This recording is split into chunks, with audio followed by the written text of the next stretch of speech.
ഇപ്പൊ ഒരുപാട് രക്ഷിതാക്കളുടെ ഒരു സംശയമാണ് ജാപ്പാനീസ് എൻസഫലൈറ്റിസിന്റെ ഒരു വാക്സിൻ ക്യാമ്പയിൻ സ്കൂളുകളിലും അംഗനവാടിയിലൊക്കെ ഗവൺമെന്റ് നടത്തുന്നുണ്ട്. ഈ വാക്സിൻ എടുത്തത് കൊണ്ട് കുട്ടികൾക്ക് എന്തെങ്കിലും ബുദ്ധിമുട്ടുണ്ടാവുമോ, ഭാവിയിൽ എന്തെങ്കിലും പ്രശ്നങ്ങൾ ഉണ്ടാവുമോ, ഇത് എടുക്കുന്നതാണോ നല്ലത്, എടുക്കാതിരിക്കുന്നതാണോ നല്ലത്, അങ്ങനെ ഒരുപാട് സംശയങ്ങളാണ്. അവരെ പറഞ്ഞിട്ട് കാര്യമില്ല. കാരണം കുട്ടികളാണ് അവരുടെയും കുടുംബത്തിന്റെയും ഏറ്റവും വലിയ അസറ്റ് എന്ന് പറയുന്നത്. അപ്പൊ അവർക്ക് സംശയവും പേടിയൊക്കെ ഉണ്ടാവും. അപ്പൊ ആദ്യമേ ഞാൻ പറയാം, ഈ ജാപ്പാനീസ് എൻസഫലൈറ്റിസിന്റെ വാക്സിൻ എടുക്കണോ വേണ്ടേ എന്നുള്ള ഒറ്റ ചോദ്യത്തിന് ഒറ്റ മറുപടിയേ ഉള്ളൂ: എടുക്കണം. നിർബന്ധമായിട്ടും എടുക്കുന്നതാണ് ഏറ്റവും നല്ലത്. കാരണം കിട്ടുമ്പോൾ എടുക്കുക, എപ്പോഴും കിട്ടിക്കൊള്ളുന്നു നിർബന്ധമല്ല. ഈ വാക്സിനൊക്കെ നല്ല വാല്യൂ, അതായത് നല്ല പൈസ ഉള്ള വാക്സിൻ ആണ്. 600 രൂപ മുതൽ 1200 വരെ വിലയുള്ള വാക്സിൻ ആണ്. അപ്പൊ അത് ഗവൺമെന്റ് ഫ്രീ ആയിട്ട് ഇപ്പൊ തരുമ്പോൾ പെട്ടെന്ന് എടുക്കാം എന്നുള്ളതാണ്. ഇനി ഇതിനെക്കുറിച്ച് കംപ്ലീറ്റ് ഞാൻ കാര്യങ്ങൾ പറയാം. ജാപ്പാനീസ് എൻസഫലൈറ്റിസ് എന്ന് പറഞ്ഞാൽ എന്താണ്? ഇതൊരു വൈറൽ ഡിസീസ് ആണ്. വൈറസ് കൊണ്ടുണ്ടാകുന്ന ഒരു അസുഖമാണ് ജാപ്പാനീസ് എൻസഫലൈറ്റിസ്. JEV എന്ന് പറയുന്ന വൈറസ് ആണ് ജാപ്പാനീസ് എൻസഫലൈറ്റിസ് വൈറസ്. ഇത് നമ്മുടെ ബ്രെയിനെയാണ് അഫക്ട് ചെയ്യുക. ഓക്കെ, കാരണം എൻസഫൽ എന്ന ബ്രെയിൻ ആണ്, ഐറ്റിസ് എന്ന ഇൻഫ്ലമേഷൻ ആണ്.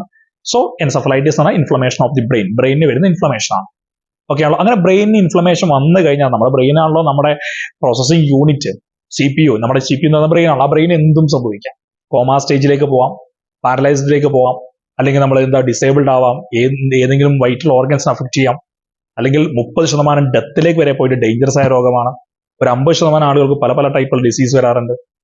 ഓക്കെ, ചില ആളുകൾക്ക് മാത്രമാണ് മൈനറായി വന്ന് പോകുന്നത്. ഇതൊരു അക്യൂട്ട് ഡിസീസ് ആണ്, ക്രോണിക് ഡിസീസ് അല്ല. ഒരു അക്യൂട്ട് എൻസഫലൈറ്റിസ് എന്ന രോഗമാണ് ഈ അസുഖം. ഇനി ഈ അസുഖം വരുന്നത് ആർക്കാണ്? മെയിൻ ആയിട്ട് കാണുന്നത് കൊച്ചു കുട്ടികൾക്കാണ്. 15-16 വയസ്സിന് താഴേക്കുള്ള കുട്ടികൾക്കാണ് ഈ അസുഖം ഏറ്റവും കൂടുതൽ കാണുന്നത്. ഈ റൂറൽ ഏരിയാസിലെ കൊതുകൊക്കെ ഉള്ള, അതുപോലെ തന്നെ ഈ വെള്ളം ഒക്കെ കെട്ടി നിൽക്കുന്ന ഏരിയാസുള്ള ആളുകൾക്കാണ് ഇത് ഏറ്റവും കൂടുതൽ കണ്ടുവരുന്നത്. ഇനി ഈ അസുഖം എങ്ങനെയാണ് ഒരാളുടെ അടുത്തേക്ക് പകരുക?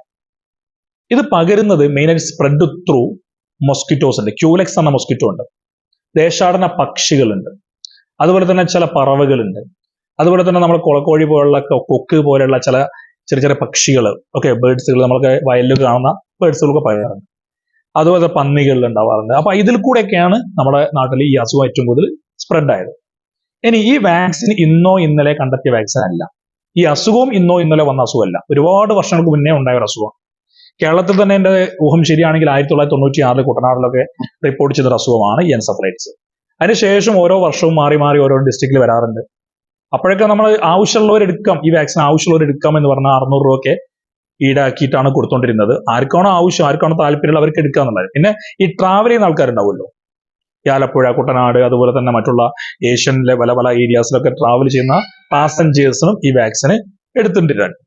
പക്ഷെ ഇപ്പം ഗവൺമെന്റ് ഇത് എന്താക്കിയിട്ടുണ്ട്, പിന്നെ ആവശ്യക്കാർക്ക് എന്നുള്ളതല്ല, നിർബന്ധമാക്കിയാണ്.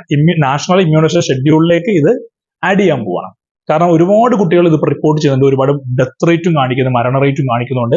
ഈ വാക്സിൻ നിർബന്ധമായി എടുക്കണം എന്ന് പറഞ്ഞാൽ ഗവൺമെന്റ് ഫ്രീ ആയിട്ട് കൊടുക്കുകയാണ്.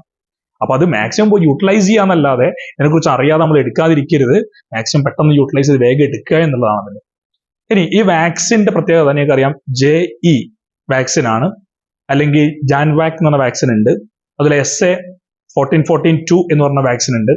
ഇങ്ങനത്തെ വാക്സിനൊക്കെ നമുക്ക് ഒരു 0.5 ml ഇൻട്രാമസ്കുലർ ഇഞ്ചെക്ട് ചെയ്ത് കഴിഞ്ഞാൽ നമുക്കത് എന്ത് ചെയ്യാം, മാക്സിമം ഈ രോഗം വരാൻ നോക്കാം. കാരണം ഈ രോഗം വന്നു കഴിഞ്ഞാൽ, ഇപ്പൊ നിങ്ങൾക്ക് ആർക്കും ഈ രോഗം വന്നു വിചാരിക്കാം, വന്നു കഴിഞ്ഞാൽ ഹോസ്പിറ്റലിലേക്ക് ചെന്ന് കഴിഞ്ഞാൽ ഇതിന് ട്രീറ്റ്മെന്റ് ഇല്ല, ചികിത്സയില്ല. അപ്പം കാണിക്കുന്ന സിംറ്റംസ് എന്തൊക്കെയാണോ അതിനൊക്കെ ട്രീറ്റ് ചെയ്യണം. അപ്പൊ ഒരുപാട് പൈസ പോവും, ചിലപ്പോൾ മരണത്തിലേക്ക് പോവാം, ചിലപ്പോൾ കോംപ്ലിക്കേഷനിലേക്ക് പോവാം. അപ്പൊ അതൊക്കെ പോവാതിരിക്കാനും ഈ അസുഖം വരാതിരിക്കാനുമാണ് ഈ വാക്സിൻ എടുക്കുന്നത്. അപ്പൊ വാക്സിൻ എടുക്കണമെന്നൊരു സംശയം വേണ്ട. നിർബന്ധമായിട്ട് എടുത്തു കഴിഞ്ഞാൽ ഈ രോഗം ഒരു 90% വരെ, 100% ഞാൻ പറയുന്നില്ല, ഒരു 90% വരെ കുട്ടികൾക്ക് ഈ രോഗം വരാതെ നോക്കാൻ ഈ വാക്സിൻ എടുക്കുന്നത് നല്ലതാണ്. അത് വേണമെങ്കിൽ കുറച്ചുകൂടി കഴിഞ്ഞാൽ ഗവൺമെന്റ് പറയും ബൂസ്റ്റർ ഡോസ് വേണം എന്ന് പറഞ്ഞാൽ അപ്പോൾ ഒരു ബൂസ്റ്റർ ഡോസ് എടുത്തു കഴിഞ്ഞാൽ ഈ പ്രശ്നം സോൾവ് ആയി. ഇനി ഈ വാക്സിൻ എടുക്കുന്നത് കൊണ്ട് എന്താ കോംപ്ലിക്കേഷൻ? ഒരു കോംപ്ലിക്കേഷനിൽ വരാതിരിക്കാന്നുള്ള, ചില കുട്ടികൾക്ക് എടുക്കുന്ന സൈറ്റിൽ ഒരു വേദന ഉണ്ടാവാം, റെഡ്നെസ്, ചുമന്ന കളർ ഉണ്ടാവാം, ചിലപ്പോൾ തലവേദനയോ പനിയോ അങ്ങനത്തെ ചെറിയ ചെറിയ പ്രശ്നങ്ങൾ ഉണ്ടാവാം. അത് 1-2 ദിവസം കൊണ്ട് മാറും. പക്ഷെ നമുക്ക് ഭാവിയിൽ ഈ എൻസഫലൈറ്റിസ്, ജപ്പാനീസ് എൻസഫലൈറ്റിസ് എന്ന അസുഖം വരാതിരിക്കാനും അത് ഇറാഡിയേറ്റ് ചെയ്യാനും ഏറ്റവും നല്ലത് ഈ വാക്സിൻ എടുക്കുന്നതാണ്. അതിന്റെ ഫലമായിട്ടാണ് കോംപ്ലിക്കേഷൻ ഒഴിവാക്കുന്നതാണ്. ബ്രെയിനെ പ്രൊട്ടക്ട് ചെയ്യുക എന്നുള്ളതല്ലേ ഏറ്റവും നല്ല കാര്യം. അതല്ലേ നമ്മൾ ചിന്തിക്കേണ്ടത്, അതിനല്ലേ ഈ ബ്രെയിൻ. അപ്പൊ ഈ ബ്രെയിൻ ഉള്ളിടത്തോളം കാലം അത്രയും നല്ല നല്ല കാര്യങ്ങൾ ചിന്തിക്കുകയും മനസ്സിലാക്കുകയും അത് എടുക്കാൻ കഴിയുന്നിടത്തോളം മാക്സിമം എടുക്കുകയും ചെയ്യാം. ഓക്കെ, അപ്പൊ ഈ ജപ്പാനീസ് എൻസഫലൈറ്റിസ് എന്ന രോഗം ഇന്നോ ഇന്നലെ ഇവിടെ റിപ്പോർട്ട് ചെയ്തതിൽ ഒരുപാട് കാലം മുന്നേ ഒരുപാട് കൺട്രീസിൽ ഉണ്ടായിട്ടുണ്ട്. അതുപോലെ ഇന്ത്യയിൽ തന്നെ പല പല സ്റ്റേറ്റ് ഉണ്ടായിട്ടുണ്ട്. അവിടെയൊക്കെ വാക്സിനുകൾ എന്നോ അവൈലബിൾ ആണ്.